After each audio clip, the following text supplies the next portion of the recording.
From the Beaver County Auto Studios, they'll make a Bubba Beaver believer out of you.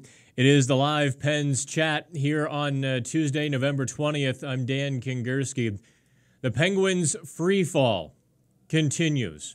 There's just no other way to say it. This team is in a free fall, and it has implications far beyond just the last 10 games.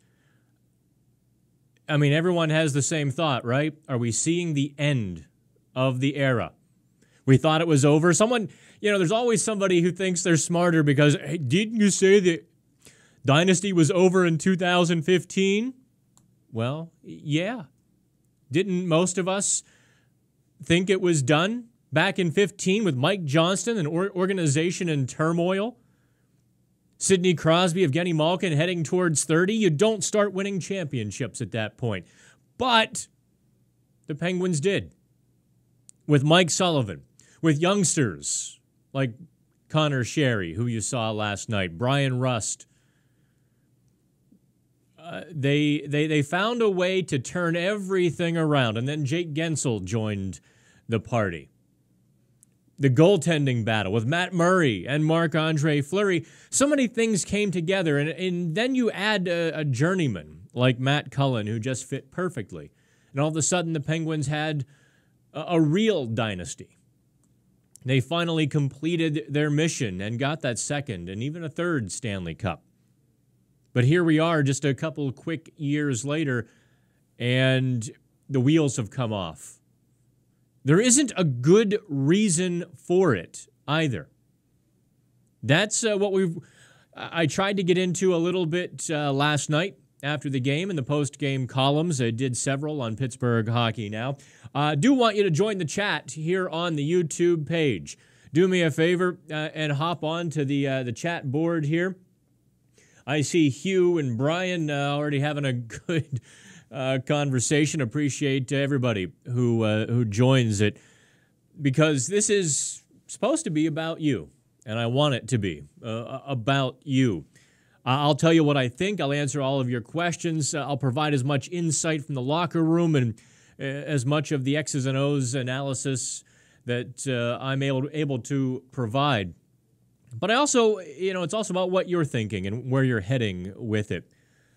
One of the things that's frustrated me, and I'm not sure how much you notice this, how much you're affected by it, or how much you're a part of it. I struggle to know sometimes where my audience falls. And there is so much groupthink being chucked on to people over the last week or 10 days. It's amazing the same few folks come to the same conclusion based on such little information, or just, one of them comes, with a sliver of info, and suddenly everyone has the same opinion, and that always bedevils me, because I think the fan base is being steered in some very wrong directions over the last week, going after scapegoats that really aren't scapegoats, going after, exalting and lionizing players who don't necessarily deserve it. So I think a lot of the universe, Penguins Twitterverse, has been turned upside down, kind of standing on their head, looking at the world, saying it's backwards or it's upside down. That's a little bit frustrating from my standpoint, because I really genuinely want to see Pittsburgh grow into a great hockey market. When things are good or when things are bad, I want to see Pittsburgh be a caring hockey market, not a front-runner hockey market. And I worry. I worry what we're going to see in a month if the Penguins are having a bad season. I worry if PPG is just going to empty out. These are all things that I worry about. Trying to check into the conversation here with Brian and Hugh. They're having their own conversation, but you guys can fire away for me anytime you want. Let's dive into last night, what we saw with the Buffalo Sabres, and extrapolate that and put that in the context of what's going wrong with the Penguins. What you saw for 30 minutes last night was purely born of two factors. One, and I don't know which is more important. You know, I guess in no particular order, the Buffalo Sabres were absolutely wide open loose to start the game last night. And two, the Penguins were on point to begin the game last night. For the first 30 minutes, the Penguins swarmed the Buffalo defense, which doesn't have great defenders. You know, Casey Nelson it's great that a Johnstown Tomahawk has made the NHL. But most teams probably wouldn't have Casey Nelson in their top six, right? And Dahlin was really soft in the first period and parts of the second. Tanner Pearson ate his lunch in front of the net for Pearson's goal. The Penguins were all over him behind the Sabres net, and he didn't have time to breathe. That was good Penguins, because they weren't trying to make silly plays. They were letting Buffalo make the mistakes, or actually they were forcing Buffalo into those mistakes. And when Buffalo would lug the puck into the Penguins' offensive zone, the Penguins had 5 guys back. And it would have been the Phil Kessel goal to open the game. The Malkin, Pearson, and Kessel line, all 5 guys collapsed in the zone, suffocated the Sabres, isolated the puck, and 4 of the 5 guys jailbreak up the ice with a trailing defenseman. It was stunningly textbook. Kessel knew right where to go. Pearson knew what to do. Snap pass, doorstep, goal. That was perfect. But then we get into just garbage plays. Here's a screenshot from NHL.com. Here's the beginning of the Sabres' second goal when Bogosian blasted one. Jack Johnson takes Jack Eichel on the wall, separates Eichel from the puck. Can I zoom that in? No, I can't get any closer. But needless to say, Eichel's the puck carrier. Jack Johnson does his job, separates Eichel from the puck. Hornquist coming back. Again, good job, Patrick Hornquist. I guess I don't have the second oh, yes, I do. So Hornquist grabs the loose puck in the corner, skates it behind the net. However, Eichel caught Hornquist. As you can see, you can't really see Hornquist. He's being smeared on the glass. Now, Hornquist needed to back the puck up to Johnson, who was waiting in the corner for it. Instead, Hornquist tried to race around the other side. Buffalo had it, Buffalo's forecheck was all over Hornquist. And there you go. One mistake. Buffalo backs it up. Jake Gensel, as you can see here at the top of the screen, collapses down. Leaves the point wide open. Bogosian steps to the top of the circle while Gensel's back is turned. Look, Ruedel has his man. Gensel collapsed down low, thinking that Ruedel didn't have his man. And that's been the story of the Penguins, has it not? Everyone trying to, where'd I go? Everyone trying to do someone else's job. That was too indicative of the game last night. Just so indicative. Let me find my name. Here we go. NES says, we need Schultz back badly. Yeah, Nintendo Addict. The Penguins are in desperate need for some puck movement on their blue line. They've got the three left side guys. You think Mata, Dumoulin, Johnson.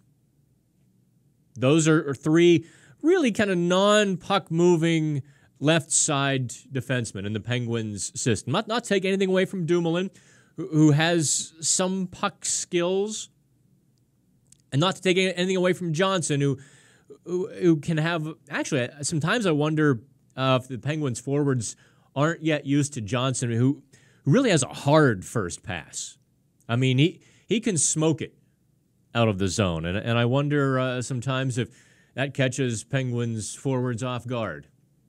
Sometimes it can bounce off sticks, and there's still a little bit of a gelling process that needs to occur there. But Johnson takes care of his own zone very well. Now, on the right side, you've got Jamie Alexiak, who I thought he and Mata were rough again last night. The numbers don't say so. But the eye test said that they were chasing last night. Alexiak made a few bad pinches. Ole Mata has become terribly slow with the puck. Call that a confidence thing?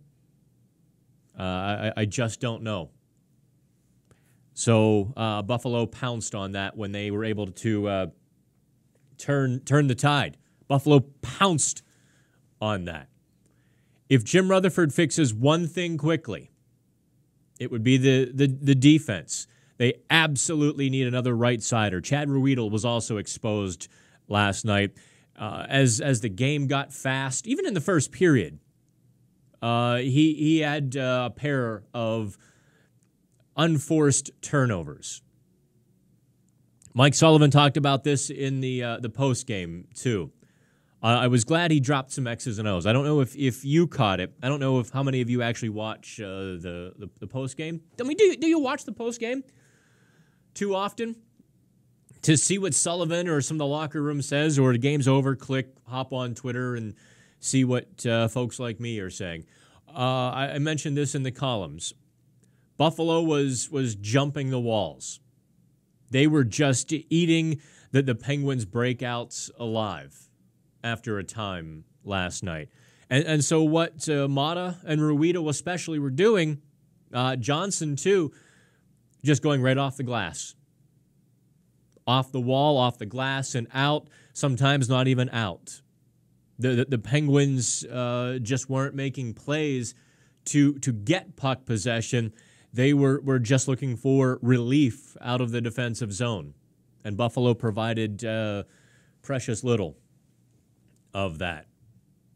And that's really where the game changed. In the first 30 minutes, the Penguins didn't let the Sabres defense breathe. The Penguins chipped it in, chased it, won the puck battles. Or in the case of the first Phil Kessel goal, they played team defense and transitioned to offense with numbers. That's how you do it. But you have to play the team defense first. I'm curious how you think Evgeny Malkin and Phil Kessel are playing. It's, for some reason, far easier to criticize Evgeny Malkin than it is Phil Kessel in this town. But how do you think they're playing? And tweet me at @DanKingerski if you're watching this later. If you're live, hop on the YouTube board. I want to know. I mean, look, Phil Kessel's stat line, the guy's popping in multiple points the last 3-4 games. He's raking in points. But my eye test tells me that it's not good. After that, those little fits and spurts that show up on the scoreboard are giving way to some bad play. Both for Malkin, who had 4 turnovers last night, and that probably seems like a generously low count. And Kessel, who comes and goes. And I guess A lot of you just come to expect that, and you're okay with it. I tend to think that right now, that's okay when you're winning. Right now, the Penguins need Phil Kessel's hands on deck in a full way. They really need someone to dominate a game. They just like that line with Pearson, Malkin, and Kessel did for the first 20 minutes. They need an effort like that from their talented players for most of the game.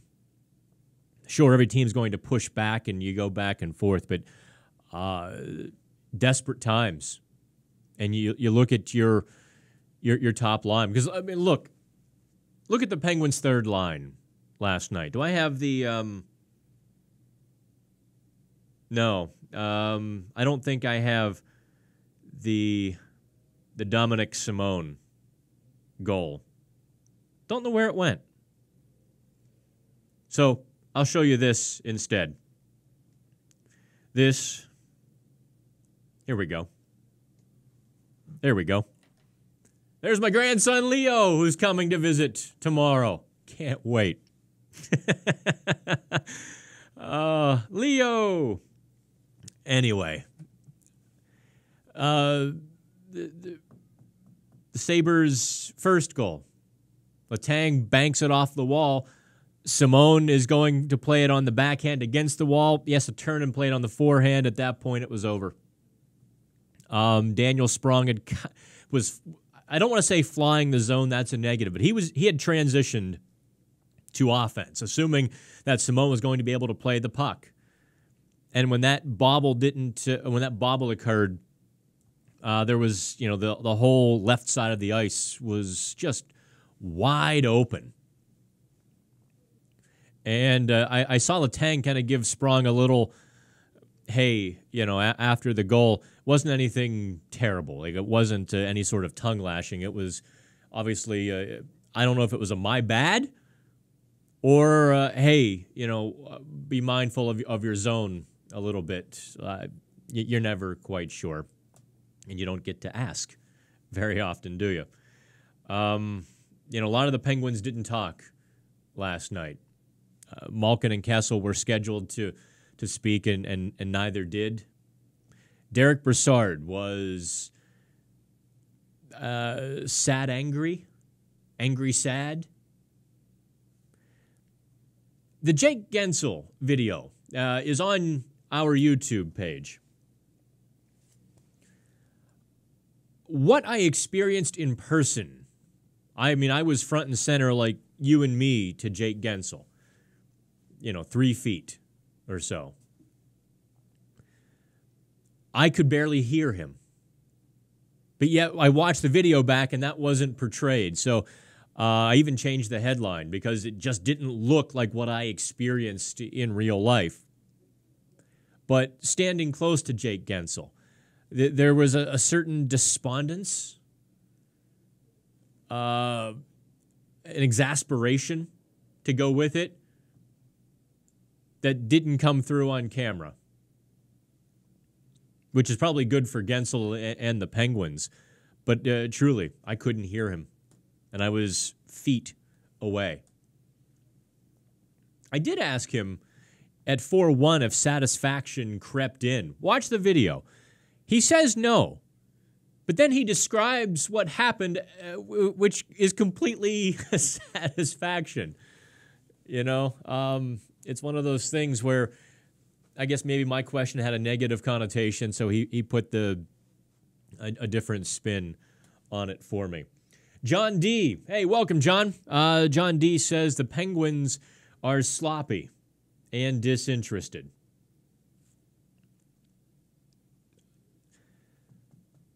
I'm going to give you a different take on that, John D. I think when you bottom out in confidence, when you are expecting the worst to happen or expecting the other shoe to drop, waiting for bad things to happen, I think that can look almost identical to disinterested and sloppy. And that's how I take the Penguins right now. I don't think they're disinterested. I think they're disheartened. I mean, imagine that. The mighty Pittsburgh Penguins are disheartened. It's good for my business. When the Penguins are losing, I tend to, my numbers go through the roof when everyone else's falls, because I hope that I've established some sort of credibility in being able to dissect more complex hockey issues. But I don't think they're sloppy and disinterested. I do think they got that 4-1 lead. Malkin, Pearson, and Kessel had a 3-on-1 a minute later. Literally, they could have put the game away that quickly, and Malkin passed up the shot. And the puck comes down to the Penguin zone, and that line is getting cute with breakouts. And then Sprong and Grant were chasing the puck with Simone. That line last night was brutal. They were just absolutely brutalized by the Sabres. And all of a sudden, the Sabres had life because Malkin passed up the shot. And then the Penguins clearly had decided they were going to stop playing the simple game and decided to start playing globetrotter hockey. They wanted to go play offense and transition and rush and do all of the fun things for which they're known, abandoning all of the simple things for which they have to do to be successful now. Hugh says Simone is awful.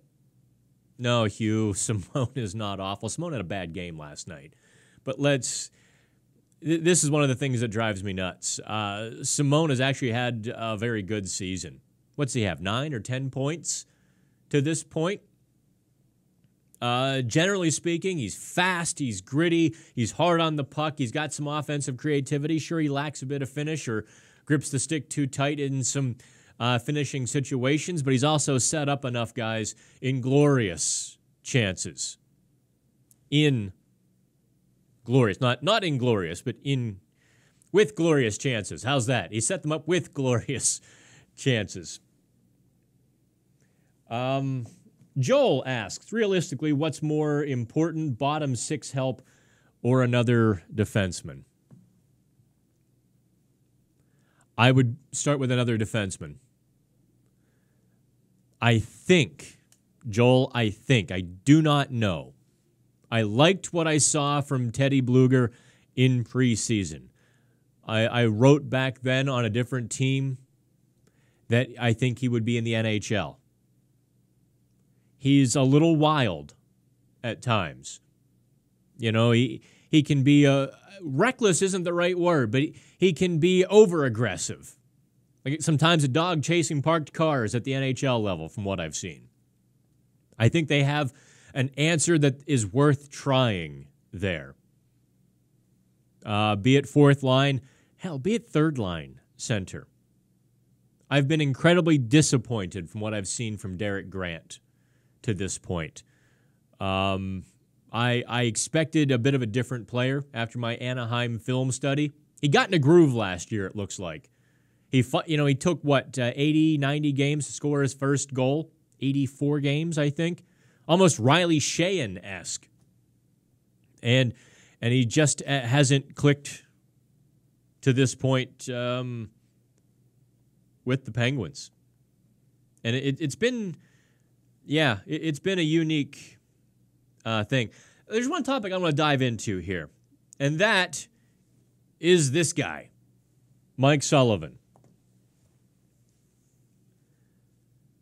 No, Mike Sullivan is not, big 3 letters, capital N, capital O, capital T, not part of the problem. Mike Sullivan is part of the solution to this deal. Sullivan is far too good of a coach. Yeah, the team is sputtering and struggling. That is in part because some players haven't embraced what they are. And that is in part because they've got roster holes that Sullivan is trying desperately to patch with line juggling and changes. What should have been a very good bottom six has turned into a nightmare, hasn't it? With Derek Brassard not being a great third-line center. Brassard, let me tell you something. Last night, Brassard was an animal. He really, of any players, I thought Brassard, followed by Gensel, played a solid 60. Or at least were bringing their game in the third period. I thought Brassard really was digging deep last night. And that's why they call him Big Game Brass. He dug deep last night when other players did not, or other players were deer in the headlights. Gensel just he couldn't give Gensel that great scoring chance, or Hutton took it away from Gensel when he did have some good chances. But no, do not get suckered into that fool's gold of change the coach, it'll all change. There isn't a better coach on the market. And I'm full aware of what I just said. There isn't a better coach on the market than Mike Sullivan.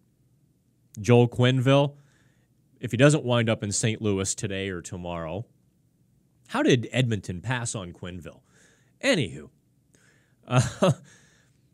if Quenneville wants to coach even, it doesn't matter. Sullivan still has that room. Don't get suckered into thinking that essentially losing 9 of 10 or winless in 9 of 10, it's a losing streak. I don't care about sucker points. Don't fall into that trap of thinking that the Penguins don't want to play for Mike Sullivan. Really, what is going on right now is that push to accept the new identity. Play simple, puck to the net, crash, make it dirty, make it ugly, make it greasy. Use your physical strength on the wall. I think that's why Sullivan is so upset with Riley Sheahan. Perhaps upset's a strong word, but disappointed, because this should be Sheahan's game, and instead he's been AWOL this season. Defensively, too. Last night, Buffalo just feasted on Sheahan. He was slow with decisions, and Buffalo just pounced. It was, at a couple points, difficult to watch. Let's see here. Some Matt Murray stuff. Matt Murray, if he reads what fans are saying about him of late, I would not want to even play for the team. Fans have been cruel to him in comments on Facebook, etc. Yeah, I mean, I have probably banned one person in 2 or 3 years on our Facebook page. I had to do that last night. Just some people. I mean, seriously, just because you're on social media and your avatar is not a picture of you, doesn't mean you can act like a complete arse. I mean, they are human beings as well. Good gosh. Just because you don't feel validated by their performance, get your own self-identity, some of you. It's not their job to make you feel good about yourself, or yourselves. Yeah. So there's some definite truth to that. Pittsburgh is a town where we are used to winning, so fans are impatient. Hugh, I don't know if it's impatience or entitlement, is it? It really comes and goes in especially hockey. Right? The Steelers have a certain fan base, the same 35 or 40,000 people who get season tickets for Heinz Field. How many of those people Well, let me. How many of those people are legacies? Their parents, their aunt, their uncle got season tickets in the 70s. And so those people are still there. They go to like 2 games a year. They sell the rest to the same 6 people. Or those people are dead. And somehow the mail kept coming and they, they're 110 years old at this point and their season tickets are being purchased. But that the fans at Heinz Field are the same folks that have been there forever. The Penguins have this cyclical turnover where they struggle and the wine and cheese crowd goes home, blessedly. Nothing strangles an atmosphere and a fan base like the wine and cheese crowd. Oh, let's go to the game tonight. Let's stop for dinner first. Well, the game starts at 7:08. We'll get there not long after. It's easier to park then. Oh, look, it's 9 o'clock. Let's go home. Yeah, but there's 10 minutes left in the game. The game's tied. We'll find out who won later on. We'll look it up. Do you really care? No, I don't really care. Let's go home. And you see this. And the trickle-out effect starts, doesn't it? But the Penguins fan base goes in that cycle. But when they leave, then the fun fans come in and make the place fun even when the Penguins aren't playing. And I dig those fans. You're my subscribers, I think.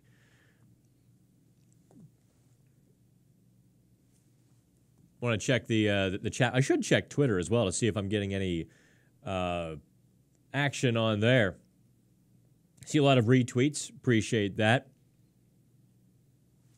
Let me jump right back here. Dun, dun, dun. So let's talk a bit about Matt Murray. I somehow veered off Mike Sullivan into the fan base. How did I do that? It's the wine and cheese crowd, or the people who leave early, come late, leave early, do drive me nuts because I think the in-game atmosphere helps create more fans.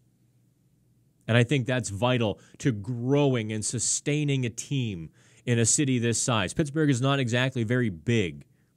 And don't tell me that, Pittsburgh's a great hockey town. The Penguins will never be in trouble again.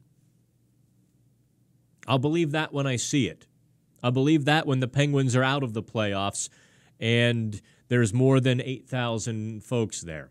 That's when I'll believe that the last 2 generations have created enough hockey fans. Until then, I worry like hell that people are going to tune out the team as if they're not winning and providing that personal identity and satisfaction.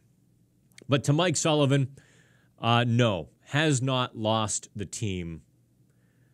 It's just a matter of getting them to accept what they have to do to win. They did it for 30 minutes last night and rewarded themselves by going and playing how they like to play. That probably leads us to Jim Rutherford, doesn't it? Changing a few faces. Changing a few guys who revert back to the way they want to play instead of how they have to play. Getting a few guys who are straight line guys who don't mind playing a simple hockey game, who, as a matter of pride and ego, put the W on the scoreboard ahead of the goal on their stat sheet, or the scoring chance.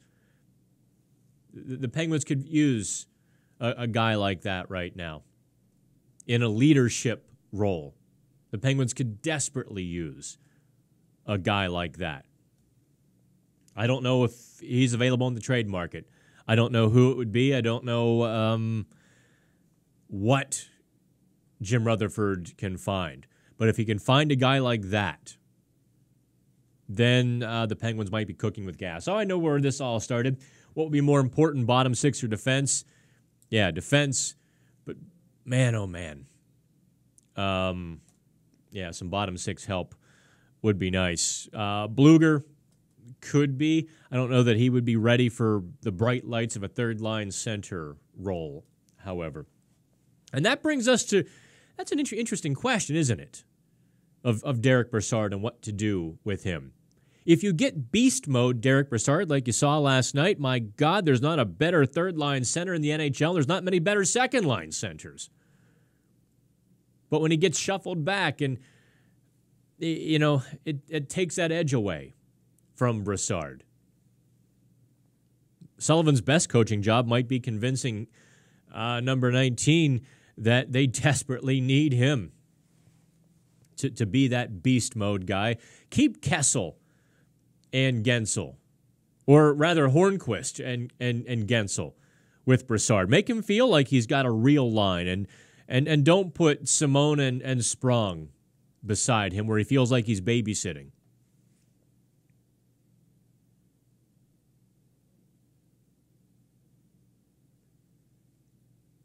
All right. Looking at some of the people who wouldn't come to a game on a weeknight. You guys are killing me. I must love the game of hockey far more. I mean, I could cover this sport in any city and enjoy the hell out of myself. I'm just fortunate enough I get to do it at home. Geez, I've done 37 minutes already. I want to get more of your feedback and more of your comments. I'll hop on that message board. We do know that the Penguins are engaged in at least some sort of preliminary conversation. Well, we don't know. We can draw a reasonable conclusion that the Penguins have at least kicked the tires with Anaheim, or Anaheim has kicked the tires with the Penguins. Both teams need a bit of a shakeup. The Penguins' director of pro scouting, Derek Clancy, was in Anaheim watching the Avs and Ducks on Sunday night. That's, you know, your director of pro scouting, generally speaking, yeah, they're usually somewhere. But it's more than a coincidence that comes on the heels of Elliot Friedman last week saying that he believed the Penguins in Anaheim had talks or were still in talks. One of those by themselves, you know, by itself is a bit of a, you know, vacuous throwaway. Two of them together, then you start watching, right? I don't know what Anaheim would part with. I don't know if Ricard Raquel would fit in well with the Penguins or if they could get him. I don't know if they would part with either of their right-handed defensemen, Josh Manson, who's more of a defensive guy, or Brandon Montour, who's only 24, a bit more upside. Don't know. Don't know if Anaheim would part with either of those guys who each had over 30 points last year.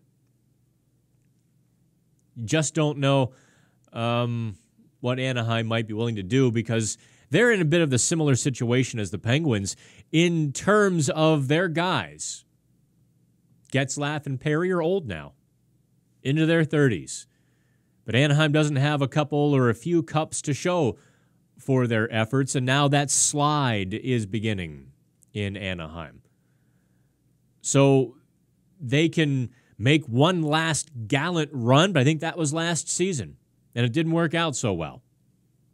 So everyone has to look at San Jose, do they not? I think every NHL team has to look at... I turned myself off. That's what she said. Anyway, look at San Jose and how they retooled, not rebuilt. That team was old and done after the 16 Cup final, and yet here they are now, one of the best again. Just quick retooling. Brian asks Mata for Mikko Rantanen. Make it happen. I'll tell you what, Brian. If Jim Rutherford can pull Rantanen out of Denver for Olli Mata, I will buy you steak dinner at Morton's, on me, all of the trimmings all of the fixings, and I'll give you my car, and I'll give you my year's salary. Let's see. I'm trying to roll through some of the questions. I see the conversation moving along. Glad you guys are enjoying the conversation with each other. Much appreciated. Trying to think of where else I should go with this chat. We've kind of covered Mike Sullivan, which dovetails into the Penguins' style of play and what Jim Rutherford needs. They really do need to embrace that they're not as good as they think they are. Play that simple game. Abandon this notion that they're a speed team. They're not. They are just not a speed team. Not today, not tomorrow. They're not. They lost Carl Hagelin. They've lost Connor Sherry. Say what you want about Sherry. It was speed and tenacity for that little guy. And they're slower now. Older and slower. Look in the mirror, kids. This is the what I've been going to. Look in the mirror and actually tell me what you see, not what you want to see or don't want to see. I think that was what I really tried to hammer home yesterday in that column. What's wrong with the Pittsburgh Penguins? It's that. It's that lack of embracing their identity and what they can do well. If they ground and pound, if they play a simple game, my gosh, they're right back in the Stanley Cup picture because they're so talented. I put off Matt Murray. I just realized I kind of detoured away from the Penguins' goaltending. And the reason for that, does anybody know how to help Matt Murray? I don't think the Penguins do. It really is all between Murray's ears, isn't it? Do I have a picture of Matt? No. Thought I did. Guess that I don't. Really thought, where did Matt Murray, where did he go? Oh, well. What we do have is Casey DeSmith. And so, just for my own, I took this myself at the morning skate. No, that's not Dan Kingerski playing goal. That's Casey DeSmith. And if you're curious what the Penguins goaltending has brought, let's get rid of my name. And you can see there. This is as of this morning, obviously. Sure, the Penguins have a couple games in hand. They're really only 8 points behind Columbus. 6 points behind the Rangers. 5 behind the Capitals. It's not hopeless.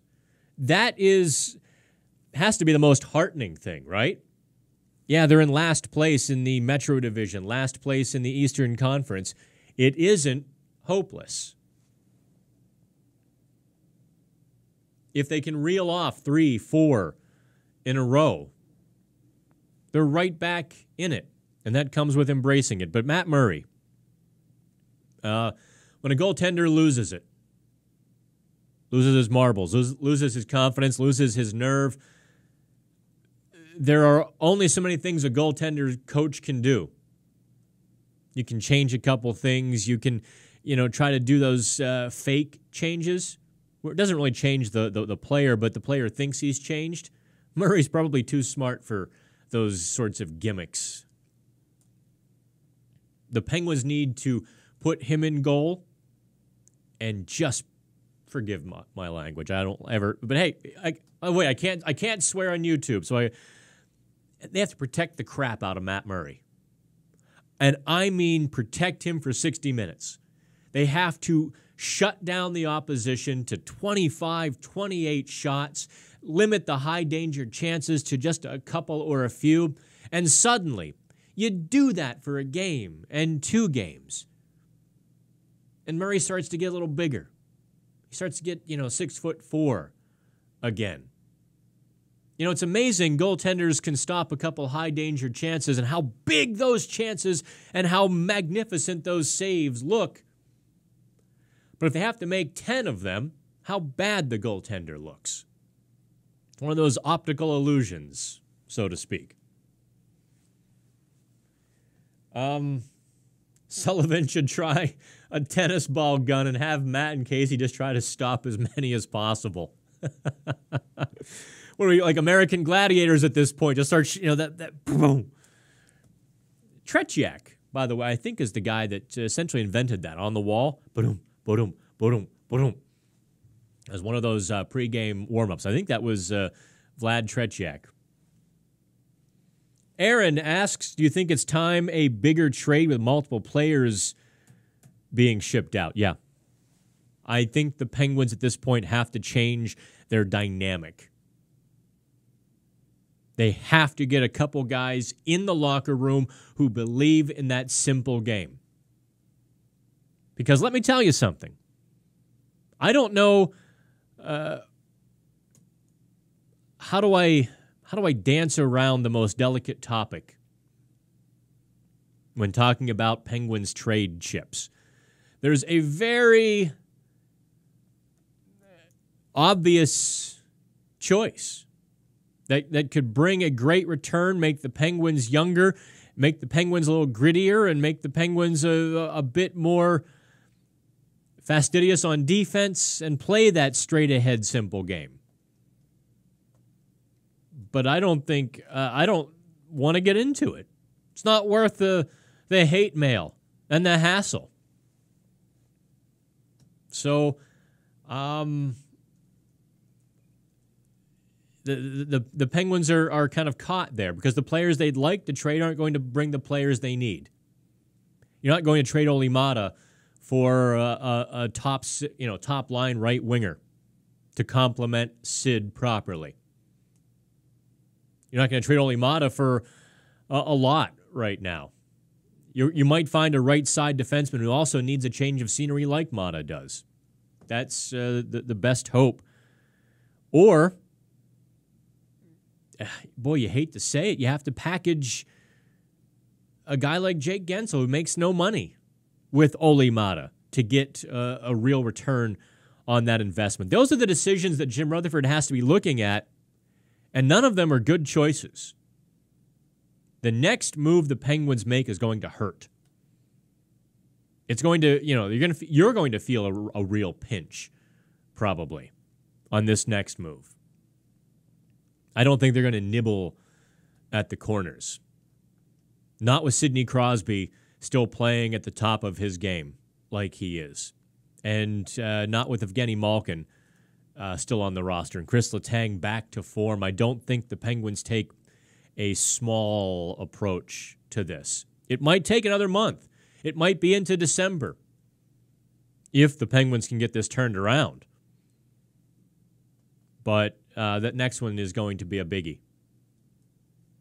That's my 2 cents on it. All right, kids, it's time to go to lunch. I appreciate all of you dialing us up. Do me a favor. Click on that subscribe button underneath of the video. Share this with your friends. Pass the word around at Thanksgiving. Hey, those guys at Pittsburgh Hockey Now know what they're doing. You've read our articles. You've seen the stuff. I will put our analysis above and against anybody else in this city. We are the second most experienced and tenured team, Shelley Anderson and I. We are the second most experienced team. And actually, if you add Shelley's experience and my hockey experience, not counting my writing experience, we're the first. We're the most experienced team in Pittsburgh. And I think you're getting analysis and content on Pittsburgh Hockey Now that you're not getting anywhere else. I'm really proud of that. So if you like what we're doing, share it. Tell people about it. Click that little subscribe button and join PHN Extra. Shelley Anderson will be having a couple articles behind the paywall from the practice. She should be enjoying herself there right now. So, kids, until we talk again, catch me on Twitter at the Dan Kingerski. Have a great Thanksgiving. Enjoy your family and enjoy the day as well. We'll talk again real soon. Have fun.